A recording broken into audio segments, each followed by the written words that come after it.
This is your WLAK Daily News Roundup for Lake Air, 107.5 FM and 1260 AM in Amory.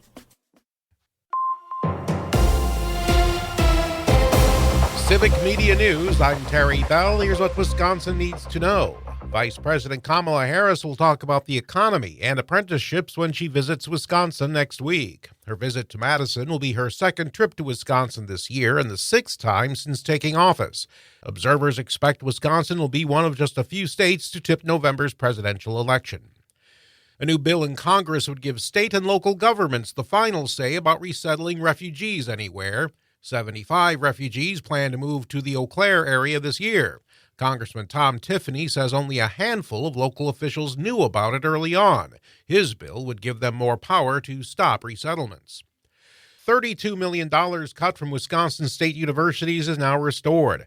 The Joint Finance Committee put the money back yesterday. Republican Representative Tony Kurtz. It's not that we don't want to fund them. We can fund them until the cows come home. But fiscally, it doesn't make sense because we simply do not have the students. Democrats are slamming the Republican maneuver. It was never proposed that this delay was intended to find additional resources to assist all students. This delay was created in order to remove resources from certain students. Representative Tip McGuire. The $32 million is going from diversity efforts to workforce development. 3 Republican state senators now live in the same Northeast Wisconsin district under new maps for the legislature going into effect this year. Rob Coles tells Channel 11 in Green Bay he plans to move from his longtime home in Alloway to try to stay in office. Eric Wimberger plans to stay put, and Andre Jacques might run for Congress. Some changes may be coming to Wisconsin's Office of School Safety if it doesn't get more money. Attorney General Josh Kaul is asking lawmakers for more money for the office's 24-hour tip line. Federal money is keeping it open for the rest of this year. Kaul's plan would use money the state gets from concealed carry permits after that. You've heard of inflation, but what about shrinkflation? Senator Tammy Baldwin tells Civic Media's Chad Holmes companies are putting less product in their packaging, but charging the same. Wheaties went from a family box of 16 ounces to 14 ounces. With some of the dish detergents, they actually haven't shrunk the size of the bottle. They just put less liquid in it. Baldwin's Shrinkflation Prevention Act would empower lawyers and regulators to fight back. I'm Terry Bell, Civic Media News. Now here's what you need to know closer to home. For WLAK News, I'm James Kelly. The first heart surgeon at St. Luke's Hospital has retired after 20 years. According to a Northern News Now report, Dr. Mary Boylan is stepping down as Chief of Cardiothoracic Surgery after becoming the healthcare organization's first heart surgeon in 2003. A number of other medical professionals, as well as a bunch of former patients, made appearances at St. Luke's on her final day to thank her and give her a proper send-off. Dr. Boylan will remain active in retirement and work with the American Heart Association. New fishing regulations for the St. Croix River are now in effect. The Wisconsin Department of Natural Resources is reminding residents that the new regulations will change bag and length limits for popular game fish and create a new fish refuge on the river. Some of the regulations include daily limits like catching a maximum of 5 catfish and only being allowed to keep one over 24 inches. The new fish refuge will also protect spawning fish from the State Highway 8 bridge upstream to the St. Croix Falls Dam. A maritime designation from the U.S. Department of Transportation has allowed Lake Superior College in Duluth to give students more opportunities. The designation will allow the school to train more new students and even current maritime employees in things like firefighting, welding, and repairs. Maritime officials hope the increased training will help bring more people into the field and address concerns about an aging and retiring workforce in the industry. It's now one of 50 schools nationwide to get the designation.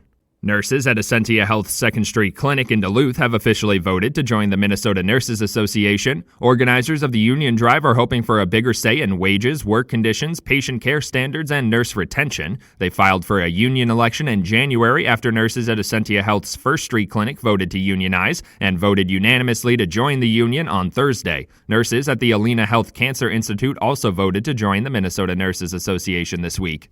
Duluth Mayor Roger Reinert has announced some potential solutions to what residents say is a dangerous stretch of road on West Skyline Parkway. 2 people were killed in the area of the 1500 block of West Skyline Parkway in February, which prompted residents to call for city officials to do something to make the intersection safer. Mayor Reinert proposed a few ideas to do that, including flashing lights on the stop signs, a mobile speed monitor along the road, and adding bump strips to force cars to slow down in the area.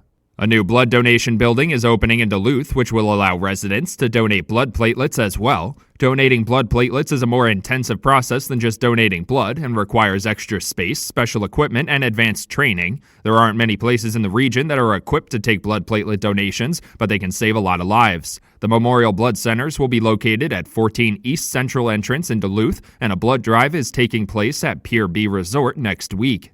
Thanks to the unseasonably warm weather, a golf course near Cloquet is set to open this week. Big Lake Golf Resort has announced it will open Friday through Sunday starting this week as long as the weather continues to allow it. The 9-hole golf course will open a little later in the morning than usual at 11 a.m. to allow time for some of the frost to melt off of the greens. They will also stay open until 6 p.m. on warmer weekends. A number of other courses in the region have also considered opening early due to the warmer weather.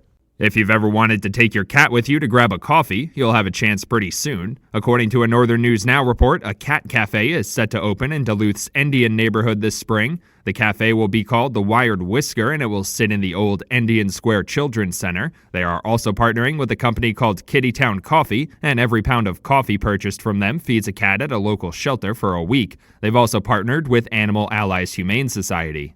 And that's what you need to know. For WLAK News, I'm James Kelly. It is going to be sunny and warm again today. We'll get to 57 for a high this afternoon. A little breezy with wind out of the south at 15 to 25, gusting to 30. Tonight, clear 36. Tomorrow, sunny, high of 60. On Sunday, sunshine with some light rain by late afternoon into the evening and a high near 70. I'm meteorologist Sean Cable. Current temp now 37. The Bucks get another win. Hi, I'm Mike Clemens with sports. The Bucks beat the Hornets in Charlotte 111-99. How nice was it to see the Bucks pass the ball around on offense? Doc Rivers. It sure is nice. You need your stars to be the guys to make the right plays, and they did that. So Giannis and Dame started it. And, Brooke tonight, extra passes. Bobby, extra passes. Pat Connaughton walked by me in the third quarter and said, is this what you mean by good to great? College hoops, the Badgers men's team hosts number 13th ranked Illinois tomorrow at noon at the Kohl Center. Women's basketball, Iowa's Caitlin Clark announcing she will enter the WNBA draft this year. Baseball, the Brewers beat by the Rangers 7-5. The NFL scouting combine continues in Indy. Clemson defensive back Nate Wiggins, ranked one of the best, asked if he'd been interviewed yet by Green Bay. The Packers, yes sir. Their defense is like what I like. Man-to-man, press man, following the best receiver, lock him up. That's what I like to do. Defensive back Nate Wiggins with sports. I'm Mike Clemens.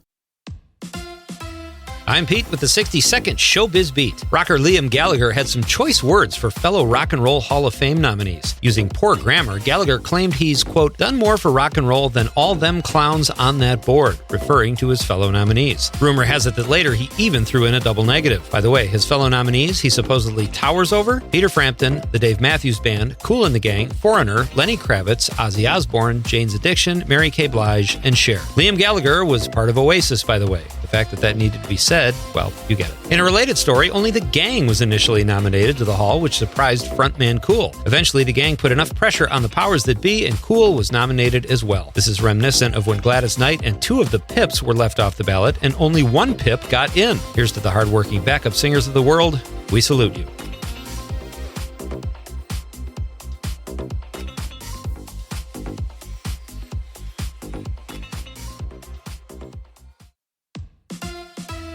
Stand-up comedian and Curb Your Enthusiasm actor Richard Lewis passed away earlier this week at the age of 76 after suffering a heart attack. Lewis had recently retired from stand-up comedy after 50 years, announcing that he was battling Parkinson's disease. Curb Your Enthusiasm creator Larry David, who met Richard Lewis for the first time when they were 12 years old at summer camp, said after hearing the news that Lewis had that rare combination of being the funniest person and also the sweetest person. But today, he made me sob, and for that, I will never forgive him. Feel like cutting loose? Head to this year's Milwaukee Film Festival to check out the classic dance film Footloose. The Milwaukee Journal-Sentinel's Chris Foran reports that the 2024 festival, in its 16th year, is starting to announce movies for this year's movie extravaganza, which will run from April 11th until the 25th. Bear in mind, however, it might still be a bit chilly to kick off the Sunday shoes.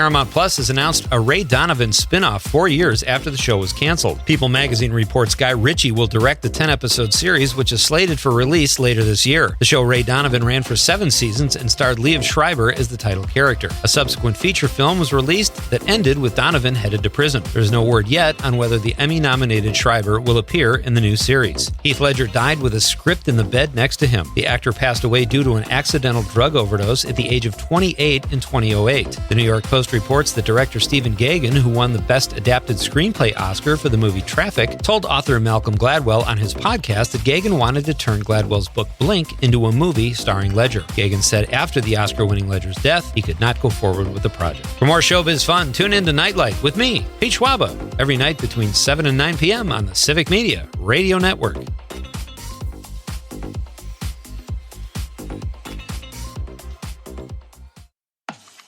That's your WLAK Daily News Roundup from Civic Media. Subscribe to this podcast on Spotify, Apple, or wherever you find your podcasts. Find more news at lakeair.radio.